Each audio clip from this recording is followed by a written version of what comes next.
نحكي هذاك صارت في احد السجون الجزائريه، وحكايه حقيقيه. واحد الحفاب صاحبنا تقدرت عليه اول مره دخل الحبس. كي دخل الحبس ما يعرفش العقليه، بداو يعيطوا لي كارديا شكون يعرف يخدم حفاب، شكون قال لهم انا. وين داوه اللي بيربات، واحد 3 حاكمين لهم بيربات بالمؤبد. هبطوا في السيلونه صديقي العزيز، كي هابط في السيلونه قال لنا بديت نخاف، بدا خاف مسكين، بدا يخاف. اخرج الاول من السيلونه هذيك، حطوا له الكرسي، داروا فهمت البريزه تاع طوندوز. جاي السيد وحش ماشي بنادم، هذا الانسان هذا خاف. قال لهم هو ما نحففلوش، قالوا له لا غير تحففلو بلا مزيتك بالزراعه تحففلو.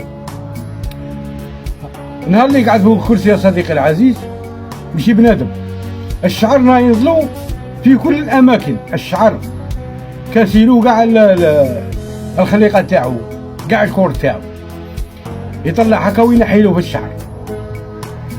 زاد للزوج كيف للثالث كيف. سخطهم ربي يا صديقي، سخطهم ربي ولعنة الله عليهم. واش كانوا يديروا هاد الناس، هاد الثلاثة هادو واش كانوا يديروا؟ على بالي باللي كانوا فهمت اللي كانوا في الحبس معاهم، بالك يعرفوا القصة هذه قصة حقيقية. واش كانوا يديروا؟ كانوا يستكروا قدام المقبرة، يعمروا لسانهم قدام المقبرة ويسقسوا بعضهم بعض.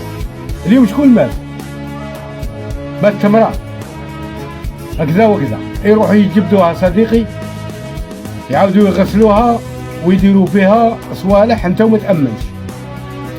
كل 3 ايام 4 ايام يعاود ينوضوا لهم الشعر صديقي من دار وجديد. دي الشهداء صرا لهم صديقي، ربي سخطهم.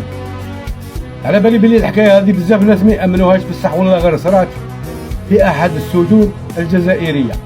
اللي كان في الحبس بالك على باله، جماعتنا اللي كانوا في الحبس وخرجوا بالك على بالهم بلي الصوار.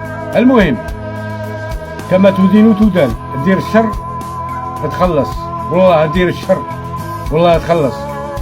كاين رب راه يسير في الارض هذه وعلى بالو كاع واش كاين يا صديقي. حذاري.